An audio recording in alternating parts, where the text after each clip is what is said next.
नमस्कार दोस्तों, पूर्वांचल एस के प्लेटफॉर्म पर आप सभी का स्वागत है।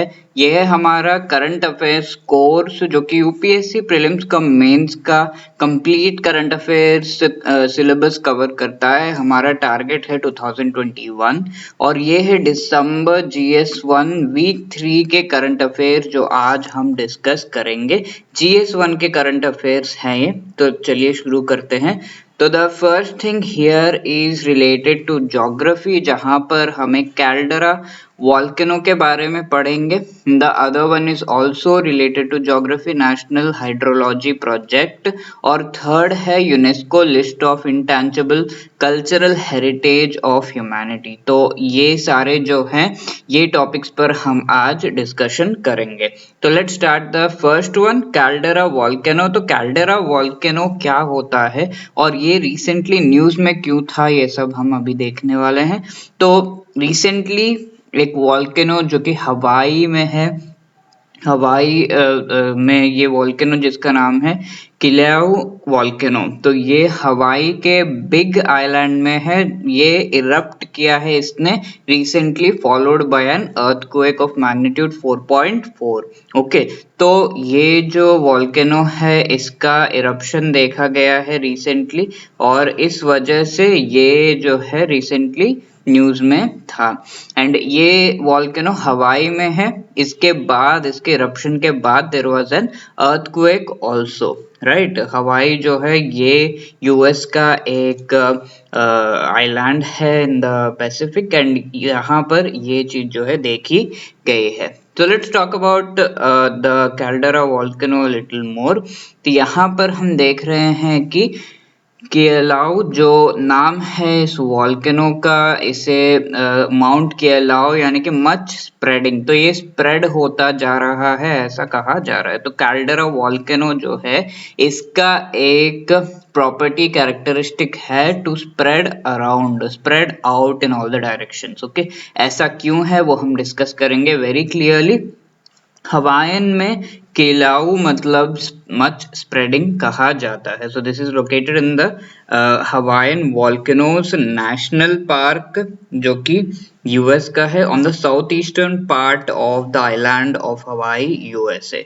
ओके, तो हवाईन वॉल्केनोस नेशनल पार्क का ये एक पार्ट है, और यहाँ पर ये जो वॉल्केनो है इसे मच स्प्रेडिंग भी कहा गया है, जो कि एक caldera volcano, caldera type of volcano है, तो इसने इरप्ट किया है। तो ये जो वॉल्केनो है it ranks among the world's most active volcanoes. Okay, तो मोस्ट एक्टिव वॉल्केनोस में एक है, और इंडिया में भी काफी सारे वॉल्केनोस है, बहुत ज्यादा नहीं है पर कुछ वॉल्केनोस हैं। तो इनमें से ओनली वन जो इंडियन वॉल्केनो है जो कि अंडमान एंड निकोबार आइलैंड्स में है, only one of them is an active volcano, right. What is an active volcano?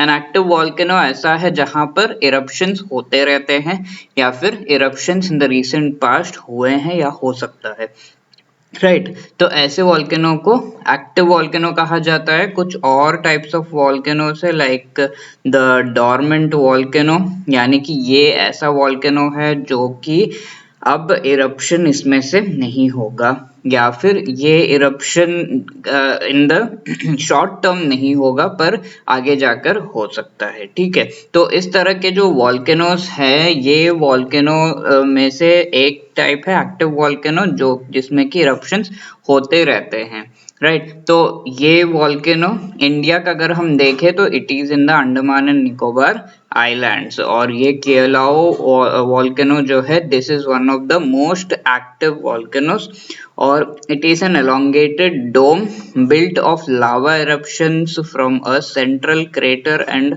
from lines of craters extending along east and southwest rifts और fissures। तो ये जो है एक क्रेटर जैसा है, बड़ा सा क्रेटर टाइप का ये वॉल्केनो है जिसे कैल्डेरा वॉल्केनो कहते हैं। तो ये जब इरप्ट होता है तो ये सारा जो है पुश करते हुए ये पूरा जो एजेस है ये फिर इस कैल्डेरा इस सेंटर में गिर जाता है, तो इस तरह से इसका सर्कमफेरेंस बढ़ते जाता है, इसीलिए इसे स्प्रेडिंग वॉल्केनो भी कहा जाता है, कैल्डेरा वॉल्केनो कहा जाता है, जो कि एक स्प्रेडिंग वॉल्केनो भी कह सकते हैं। ये जो काइलो वॉल्केनो के बारे में हम डिस्कस कर रहे हैं, द वॉल्केनोस 4090 फुट यानी कि 1250 मीटर समिट है इसका। It has collapsed to form a caldera, a broad shallow depression. तो ये जो है बीच का ये जो डिप्रेशन है उसे कैल्डरा कहा जाता है। तो ये फॉर्म होता है और अगले बार जब इरप्शन होगा then this will again fall into this edges जो है, एंड देन इसका सर्कमफेरेंस थोड़ा और बढ़ जाएगा। तो इस तरह से होता है, इसीलिए स्प्रेडिंग वॉल्केनो इसे कहा जाता है, राइट। तो अभी कैल्डेरा वॉल्केनो के बारे में डिस्कस करते हैं। तो as we have seen, a caldera is a depression created after a volcano partially collapses after releasing the majority of its magma chamber in an explosive eruption। ठीक है, तो ये जो है इरप्शन में जब एक्सप्लोजन के साथ ये इरप्शन होता है एंड इस इरप्शन में जब लावा बाहर आता है देन द एजेस जो है वो ऑलमोस्ट अपने आप में ये जो सेंट्रल कैल्डरा है इसमें ही कोलैप्स हो जाता है एंड एजेस ने कई बार तो the entire part of this starts collapsing into it, और इसके वजह से होल जो है वो बढ़ता ही जाता है। इस तरह के वॉल्केनो को हम कैल्डेरा वॉल्केनो कहते हैं क्योंकि जिस सेंटर जो पार्ट है डिप्रेशन है इसका नाम कैल्डेरा रखा गया है। एंड ये मैग्मा चैम्बर कहा जाता है, ये जो सेंट्रल पार्ट है उसमें ही ये कोलैप्स होने लगता है। Volcano is an opening in general, volcano क्या है, it is an opening on the surface that allows material warmer than its surroundings to escape from its interior। तो as we know हमारे अर्थ क्रस्ट के layers, most importantly the inner core, then we have the molten magma और ये outer crust है, right. So ये crust और magma के बीच में अगर कोई छोटा सा भी फिशर आता है तो ये मैग्मा एस्केप करने की कोशिश करता है, ठीक है। ये बीच का जो मेंटल लेयर जिसे कहते हैं इसमें से ये मोल्टन जो मैग्मा है वो एस्केप करने की कोशिश करता है और जब ये बाहर आता है we call it lava, right.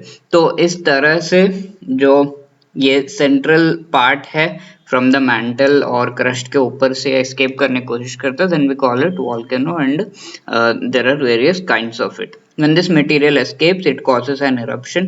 An eruption can be explosive, sending material high into the sky, or it can be calmer with gentle flows of material। कई बार ऐसा होता है कि flow of material very gentle वे में होता है, कई बार ये काफी एक्सप्लोसिव होता है, पूरा एश क्लाउड्स और सब कुछ क्रिएट करता हुआ पूरे एरिया को अंधेरा कर देने का भी जो है शक्ति रखता है। तो इस तरह से जो होता है that we call a volcano and we have seen what is meant by the caldera volcano, right। So the next thing in line is national hydrology project। तो रिसेंटली यूनियन मिनिस्टर ऑफ जल शक्ति इन्होंने review किया है progress made under the national hydrology project in its mid term.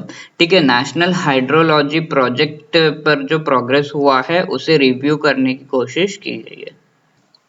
तो ये project का review किया गया है recently by the union minister of जल शक्ति। ये नेशनल हाइड्रोलॉजी प्रोजेक्ट है क्या वो हम देखेंगे। एंड प्रोजेक्ट स्टार्ट किया गया था 2016 में, as the name suggest it is related to hydrology, water resources से रिलेटेड है। 2016 में जब ये स्टार्ट किया गया था it was a central sector scheme and 100% grant. तो सेंट्रल सेक्टर जो स्कीम्स होते हैं उनमें 100% ग्रांट मिलता है from the implementing agencies on pan India basis, यानी कि पूरा जो यूनियन है जो यूनियन गवर्नमेंट है वो ही 100% इसका पूरा का पूरा जो खर्च है वो उठाती है। तो 2016 में स्टार्ट हुआ, सेंट्रल सेक्टर स्कीम है। So it is an initiative by the ministry of जल शक्ति जैसा कि हम जानते हैं and it is supported by the world bank. So this project is with the support of the World Bank, wherein the Union government is putting in 100% of the entire cost. Right और क्या है इस project के बारे में, the users of the water resources information system. तो इसके तहत वाटर रिसोर्सेस इंफॉर्मेशन सिस्टम बनाया जाएगा एंड इसके जो यूजर्स है across various sectors and around the world होंगे, इस तरह से कहा जा रहा है, and that will be beneficial to them. तो वाटर रिसोर्सेस से रिलेटेड इंफॉर्मेशन पूरा इसके द्वारा डिसेमिनेट किया जाएगा and water resources information system एक पार्ट है नेशनल हाइड्रोलॉजी प्रोजेक्ट का। तो इसके और पार्ट्स क्या है, वाटर रिसोर्सेस मॉनिटरिंग सिस्टम, जहां पर ये फोकस करेगा on improving the extent timelines and reliability of water resources data. तो वाटर रिसोर्सेस से रिलेटेड जो डेटा है उसे कलेक्ट करना, उसे मेंटेन करना, अपडेट करना, रियल टाइम जो वेरिएशंस हैं उन्हें इनकॉर्पोरेट करना, उससे रिलेटेड ज़्यादातर ये प्रोजेक्ट है। और एक जो इनिशिएटिव है इसके अंदर वाटर रिसोर्सेज मॉनिटरिंग सिस्टम का है, जो फोकस कर रहा है on improving the extent timelines and reliability of water resources data, establishment of hydromet observation networks और supervisory control and data acquisition systems for water infrastructure. तो ये सारी चीज़ों का एस्टेब्लिशमेंट होगा for obtaining data with respect to the water resources, their variation, real time updation, ये सब इसके द्वारा किया जाएगा। तो the other thing that we were discussing, water resources information system, ये भी इस नेशनल हाइड्रोलॉजी प्रोजेक्ट का एक पार्ट है जो कि सपोर्ट करेगा स्ट्रेंथनिंग ऑफ नेशनल एंड सब national water information centers with web enabled WRIS information system। ये web enabled होगा again and standardization of databases and products from various data sources और departments। ये products जो है ये जो इसका मेंटेन करने के लिए सारा डेटा जो भी एफर्ट्स लगाए जाएंगे वो सब इसके द्वारा किया जाएगा, राइट।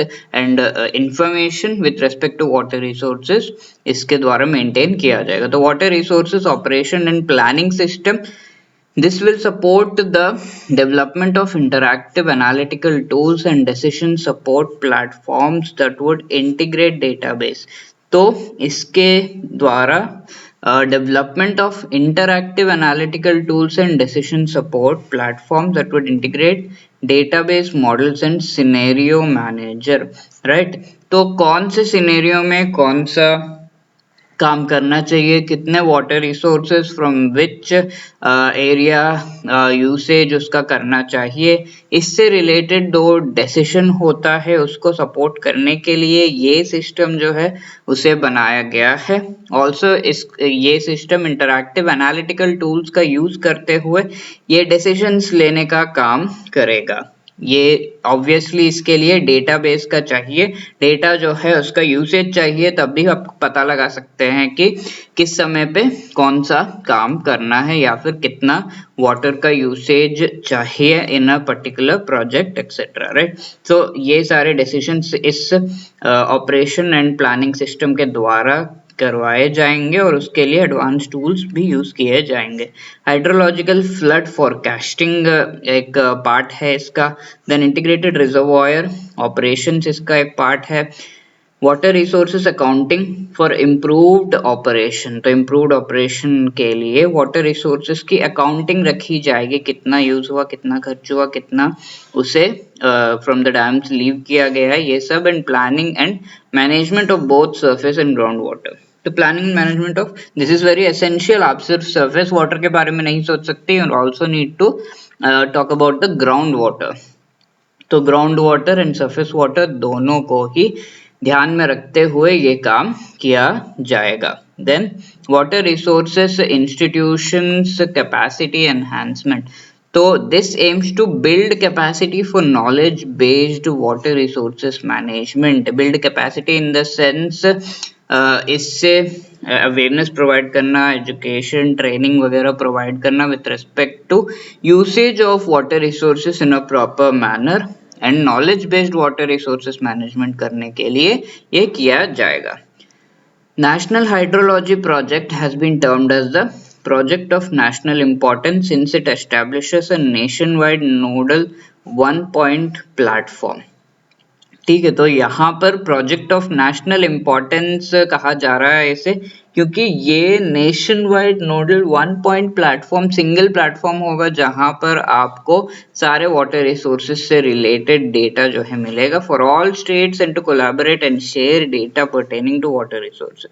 सारे स्टेट्स का डेटा यहाँ पर होगा एंड सारा डेटा उससे रिलेटेड वाटर रिसोर्सेज से वो यहाँ पर मिल जाएगा। Through the NHP, the management of water resources shall witness a sea change in it will adopt an integrated approach and make use of cutting edge technology. Number one, technology के usage है। Number two, ये holistic way में सारे जो states हैं उनका पूरा का पूरा वाटर रिसोर्सेस रिलेटेड डेटा इसमें रहेगा एंड इसकी कोलैबोरेशन, मेंटेनेंस, ये सारे काम किए जाएंगे, तो that will be very much helpful. There is a need to further improve the water resources dissemination platform India WRIS to take care of the requirements and aspirations of various stakeholders. तो various stakeholders like Central Water Commission, Central Groundwater Board, National Water Development Agency, National Institute of Hydrology, इन सब से जो है data and analysis के reports वगैरह को use करते हुए इस नेशनल हाइड्रोलॉजी प्रोजेक्ट के तहत उनका यूज करना होगा, इस तरह से कहा जा रहा है। तो अगला है UNESCO list of intangible cultural heritage of humanity. तो कल्चरल हेरिटेज जो कि इनटैंजिबल है, यानी कि मटेरियल कल्चर नहीं है, but this is something that can be called a heritage, and इस वजह से UNESCO list of intangible cultural heritage of humanity जो है इसके बारे में हमने देखा। और ये रिसेंटली न्यूज में है बिकॉज हॉकर कल्चर जो सिंगापुर में है इसे एक दर्जा दिया गया है UNESCO representative list of intangible cultural heritage of humanity at 15th session of the intergovernmental committee, जो कि ऑनलाइन ये काम किया गया था। तो हॉकर कल्चर जो सिंगापुर का है इसे दर्जा दिया गया है UNESCO list of intangible cultural heritage of humanity. ठीक है, तो हॉकर कल्चर है क्या देखते हैं। तो hawker culture of Singapore is a living heritage shared by those who prepare hawker food and those who dine and mingle over hawker food in community dining spaces like hawker centers। तो Singapore के जो hawker centres है, यानी कि road side और जो on the go जो सारे ईटरी प्लेसेस होते हैं, वहाँ पर जो हॉकर सेंटर कहा जाता है सिंगापुर का, वहाँ पर सारे जो पीपल है वो इस हॉकर फूड को प्रिपेयर जो करते हैं, वो साथ ही साथ जो पीपल वहाँ पर आते हैं खाने के लिए and they mingle with each other in these places, community dining spaces होते हैं। तो इस पूरे कल्चर को intangible cultural heritage of humanity का दर्जा दिया गया है कि इतना इम्पोर्टेंट एंड एक हेरिटेज नाम देने के लायक इस चीज को माना गया है, राइट। तो इस वजह से recently UNESCO list of intangible cultural heritage ये इन द न्यूज था, right. So UNESCO list of intangible cultural heritage है क्या? This is made up of those intangible cultural heritage that help demonstrate diversity of cultural heritage and raise awareness about its importance। so number one चीज है कि ऐसे culture जो कि material culture नहीं है उन्हें हम इंटेंजिबल कल्चर कहते हैं, और इस कल्चर में it is demonstrated that how diverse our world is. Number two thing is इनका इम्पोर्टेंस से रिलेटेड अवेयरनेस क्रिएट किया जाता है। So the list was established in 2008। तो इसका एस्टैब्लिशमेंट 2008 में किया गया था by the convention for safeguarding of intangible cultural heritage when it came into effect. तो इस कन्वेंशन के तहत इस लिस्ट को एस्टैब्लिश किया गया था 2008 में। ऑल्सो इंडिया में ministry of culture has also launched the draft national list of intangible cultural heritage of India. तो इंडिया में भी इस तरह से इंटेंजिबल कल्चर जो है उसे ये दर्जा दिया जाएगा, क्योंकि बिकॉज वी नो कि इंडिया में भी बहुत सारे ऐसे ट्राइब्स है, बहुत सारे ऐसे पीपल हैं जिनका कल्चर काफ़ी ज़्यादा जो है इम्पोर्टेंट है, डाइवर्सिटी को डिपिक्ट करता है, यूनिकनेस को डिपिक्ट करता है। That is why they need protection, and for that thing we are going to come up with the national list of intangible cultural heritage of India. So a national list एक attempt होगा to recognize the diversity of Indian culture embedded in its intangible heritage. This initiative is also a part of Vision 2024 of the Ministry of Culture. तो ये vision 2024 ministry of culture का भी ये part है। तो in this way हमने ये तीनों टॉपिक्स के बारे में देखा। तो let us have a look at the practice questions. पिछले सेशन में हमने क्वेश्चंस देखे थे। Let us have a look at the answers. Which among the following is correct with respect to PVTGs in India. उनको designate करने के लिए कौन से कंडीशन सही है वो पूछा जा रहा है। Pre agriculture level of technology, yes. Stagnant और declining population, yes. Both the 1 and 2 are correct here. Each of these is correct with respect to Indus Valley civilization. This was established around 2300 BC. It flourished between 2600 to 1900 BC, which is right. Cotton was unknown to them. No, cotton was known to them. Okay, so one only is the correct answer यहाँ पर. And which among the following statement is correct? Dr. B.R. Ambedkar established fortnightly newspaper Muk Nayak in 1920. Yes. Then Mahatma Gandhi founded the Bahishkrit Hitkarni Sabha in 1923. So this is wrong because हमारे Dr. B.R. Ambedkar इन्होंने ये find किया। So one only is the correct answer here. So mains questions are next. Describe the constitutional remedies and steps taken by the Indian government to elevate the socio-economic conditions of the tribals.